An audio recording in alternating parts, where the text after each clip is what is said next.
Okay, we're gonna cut up some chicken here. Chicken's too expensive to be cut up for you, so we're gonna do it.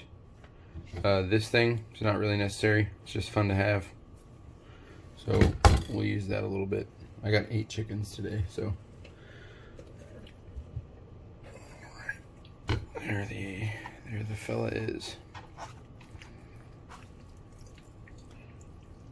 It's pretty simple. So I always start with this guy. This is pretty much all you got to use to cut up a chicken. Just something that's pointy or long, something you can work in joints when I do stuff. You know, boom, like that kind of stuff. We're going to try to use all this chicken, everything that's on it. The skin I can fry up and make some like cracklings to be able to sprinkle on food. That'll be fun. But anyway, in the bones we're going to boil and make chicken broth, so we try to use everything. We're going to start here. That's just cutting that skin open. See how that's little, how you can kind of see that? There's a space there. So we cut that open to reveal this. I'm just cleaning this up. And then you flip it over and you see this color change here versus here. This is the meat. You can see the meat.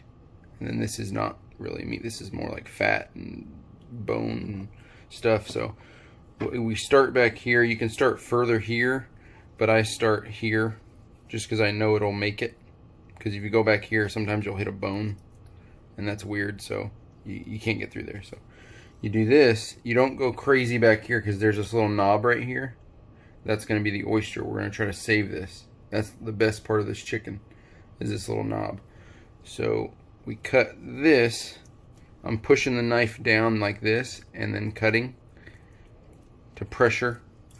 And then you clean this off so you get this skin cut so it's separated. And I separate this right here. And then you have this open. So this is his hip joint right there. I can feel it right there. That's going to be where the joint of the hip is. A lot of people will turn this over and push right here and pop the hip, which you can do like that, but I don't think it's totally necessary because that's what pops out is the bone. This is the thigh bone, but that's going to reveal what we need. You got a lot of tendons, so right here is a tendon. We want to cleave that tendon like that. And you don't want to, we're not cutting through everything. We're just kind of separating as we go, because that's ultimately what we want to do. We're going to try to find where this joint was connected. So right in this zone, we're going to cut just enough. See that right there? That's where it's separated from. That's the ball joint. This is connecting tissue. This is going to be like a cartilage. We want to just separate that. We don't want to go too crazy on it. See that? And then we want to kind of just slice right there. Now this the reason we're doing all this very minute moves. There's the oyster right there. And if we just went and just cut this leg off, it would separate the oyster, and we don't want to do that. What we want to do is pop that oyster so that when we flip it over, here's the oyster right here. We score it like that. And then as you pull, so this is all separated right here. As you pull, see that? That oyster is getting separated. It's getting pulled along by the leg. You don't want to go too far left because this is where the spine is right here. This is the other oyster. So we're going to try to save that. So when you pull, see that? You got this socket is open now. And that's where the oyster was. There's a socket right here. And here, take this and you just shoop. And that right there is the oyster. That's the best part of the chicken. It's very, very good. It's very tender, very rich. So that's a leg. That's how you're going to expertly cut the leg off. And then you reserve that. I have one pot for bones, I have one pot for legs and thighs, and I have one pot for tenders, and I have a bowl for breasts. So you got the 4. All right. Next is the leg, the other leg. So you do the same process. And I was going to show how everyone else does it, where they just slice it off, but this is a better way to do it, so I wouldn't do that. So color variance, you got color here and no color here. That's where you want to cut, right there. Just that much. You don't want to go too crazy. If you start slicing in, it's going to separate a lot. So then you cut here, separate that, flip this over, pop that little guy. So I just pushed here and right at the end of the thigh bone, and I just pulled and it popped out. So then you get the joint. Got that separated, the tendon. Be real careful, because if you cut through, you can cut your hand. So just don't be stupid. And then I'm just grazing it. I'm just grazing that. Just all I'm trying to do. There's a tendon that's holding around this joint right here on the back side. There's a tendon that's holding this joint together to this ball. So you just want to separate that a little bit. Flip it over. Here's the oyster right here. You can feel the joint for the thigh. And what I do is this, score that way, right? Flip it. There's the oyster. If you get stuck like this, you can cleave it out just a little bit with the tip of the knife, just to kind of clean it out and start it. You can feel it getting started there. And then you pull. See? And now that socket's open. The oyster's perfectly saved. Pull until it all comes out, and you got it done. And then you just cut where the skin is. Voila. Done. And what we can do, this fat line right here, well, I'll show you later, but this fat line is where these two are connected. You can pull this together. You can notch it and then slice right through that fat line, and these two will separate, and you can have individual pieces. But I like to save all the meat. The next thing I do is the wings. The shoulder muscle, the shoulder joints are right here. You can feel them.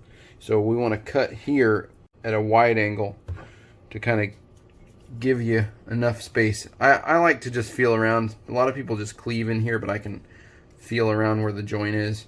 And you can feel when it doesn't give or when it does. And it gave right there.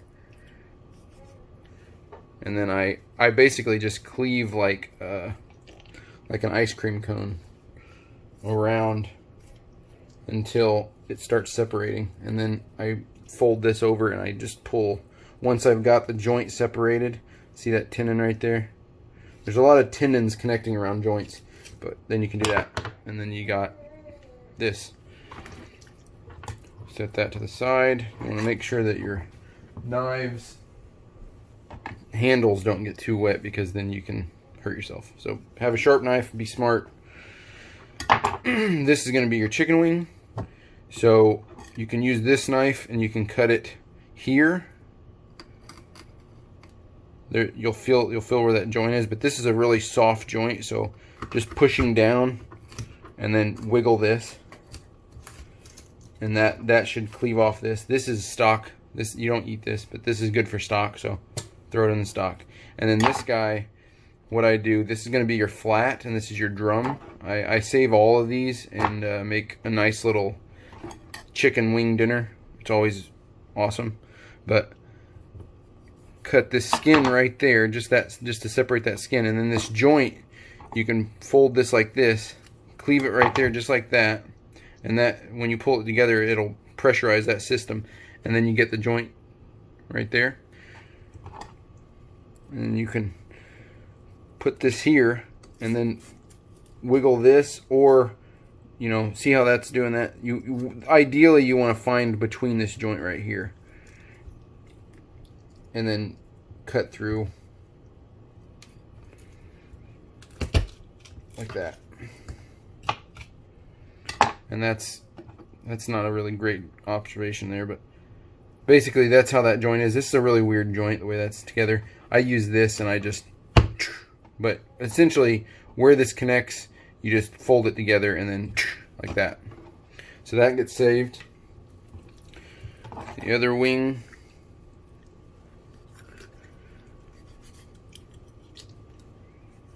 like this.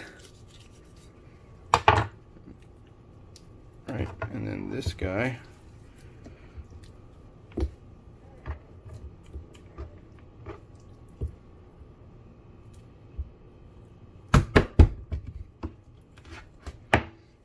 Stock.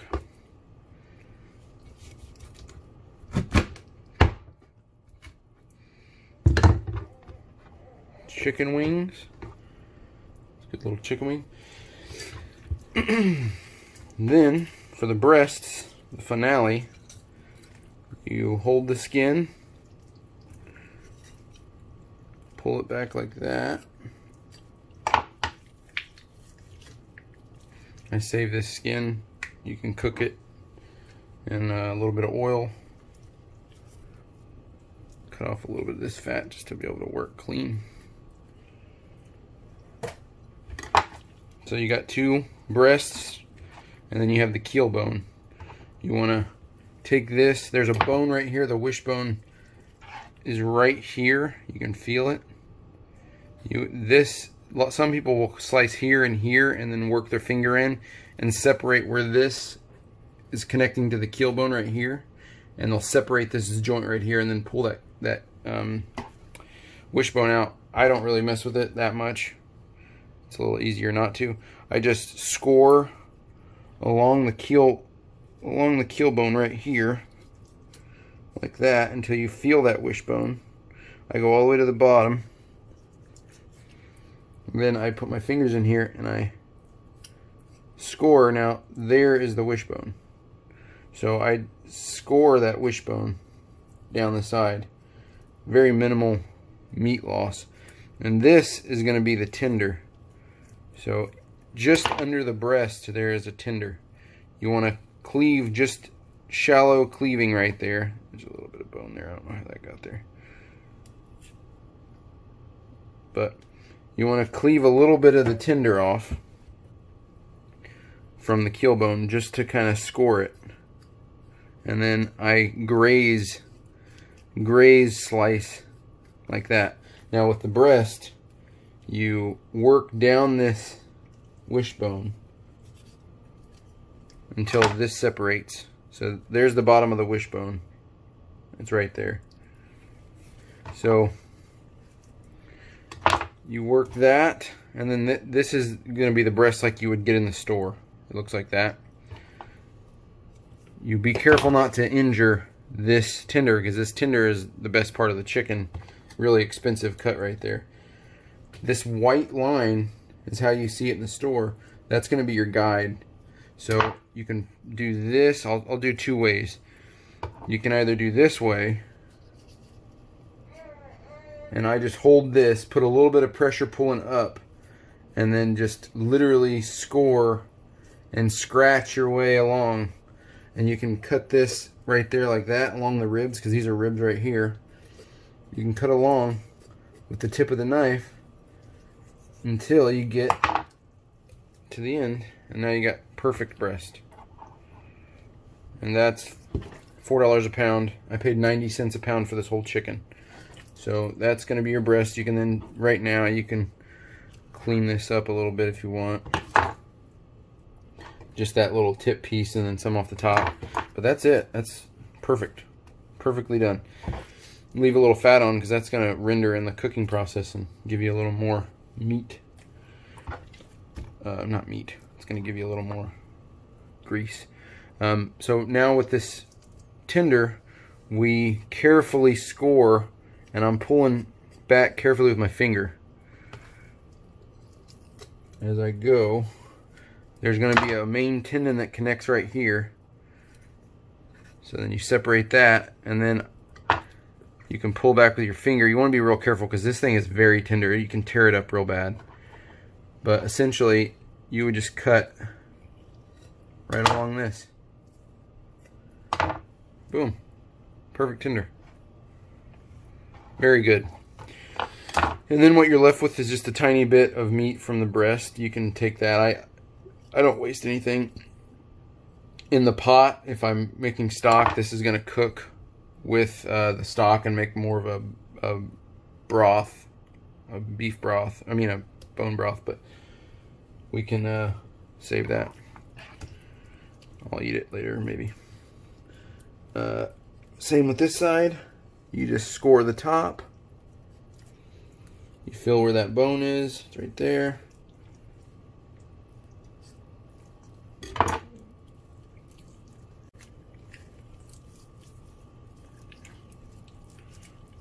That opens up the tender area. That was poorly done right there. No, that was a bad idea.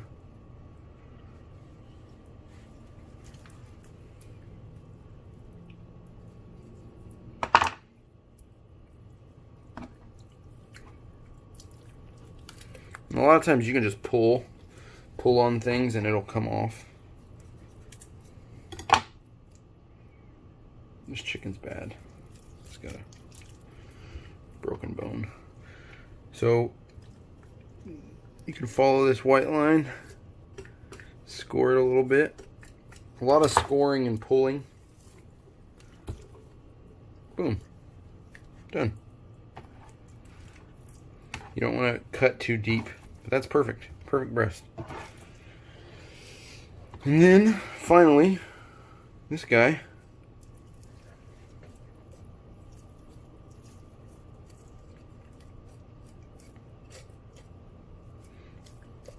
You score with the tip of the knife. And then once you get to the bottom, you can just kind of pull it if you want, but I like to give it a little bit of oomph with the knife because it helps it separate a little better. If you start pulling it, it'll tear. And there, you got two perfect tenders. And these are excellent. You cook them yakitori style and put them on a sandwich or something.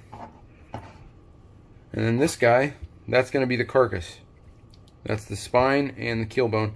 This makes unbelievable bone broth. And if you cook it long enough, around 8-9 hours, you're going to make a really good high collagen bone broth that you can put in anything. Rice, whatever.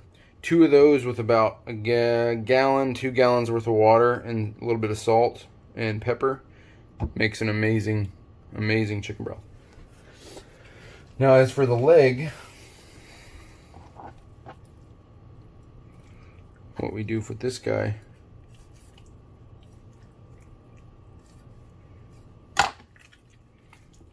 separate that skin, grab right there, pull this skin off till it gets to the ankle, right? And you can either put it under your thumb like that and pull and it'll separate, or you can cut it. I just do that. Save the skin. There's a lot of collagen in the skin too, so if you put that in the bone broth liquid and let it cook a little bit, it'll separate a little bit of the collagen and make you more healthy. Pull some of this fat. I like to cut this fat off first. That's not edible. Now there's this. These 2 fat globules. You pull and you just kind of slice. There you go. Okay. That is a leg and a thigh that need to be processed. We're going to get the bones out. So, very easy. This is literally just a single bone connected by the meat, just right here. So all we got to do is score until we hit the bone, right there, and then score around. You don't want to go through, just score around, and then you can work your finger around it, your finger and your thumb, like this. And literally, all this is connected like that. So you just put it through the hole that you made, and voila, you got that separated. Then you can take this bone, take the back of the knife, and pull it like this.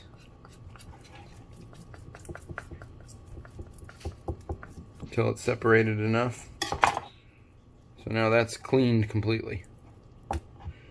Oh, before we do anything else, the oyster needs to be saved. So take this, you find it, it's going to be this last section right here on the corner. It's darker.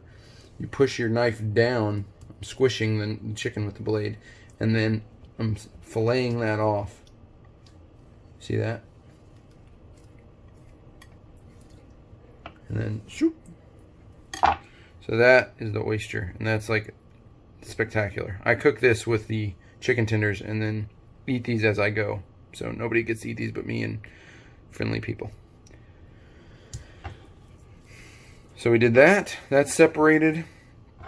We got the oyster off. Now we're going to score. The knee joint is a nightmare. There's so much connective tissue there that you really do have to kind of waste a little.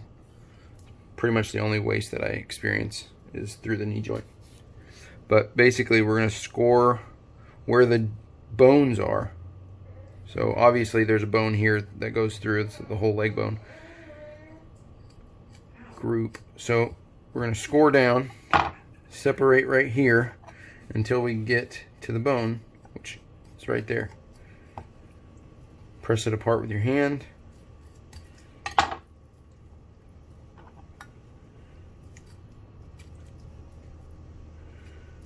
Work around, just scoring with the tip of the knife until you get this.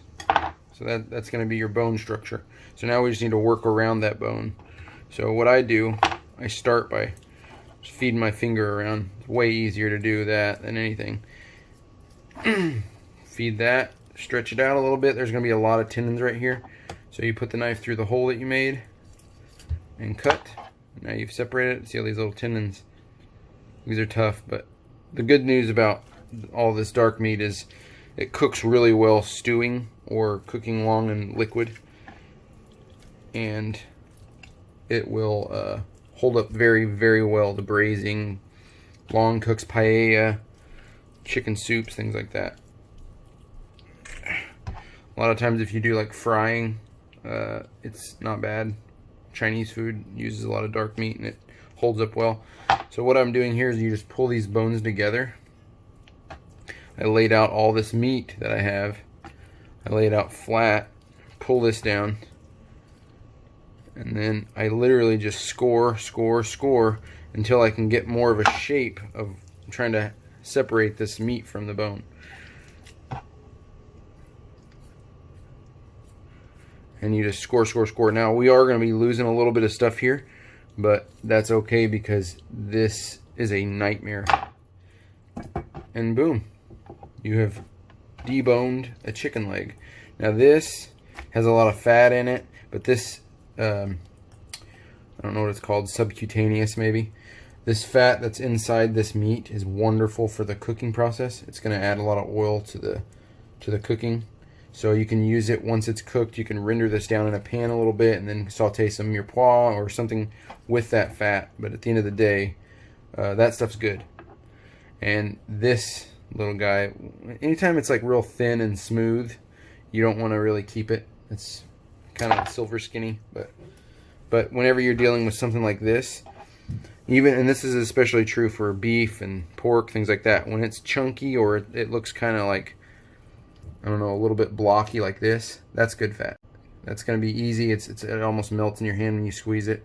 That's good fat. So we'll do that. And that's it. That is the process of cleaving meat. Now if you wanted to finish it up, we're going to debone this other one. This one goes in the stock pot. If you wanted, I'm going to debone this, but if you want to keep it as two pieces, what I was telling you do is you pull this together.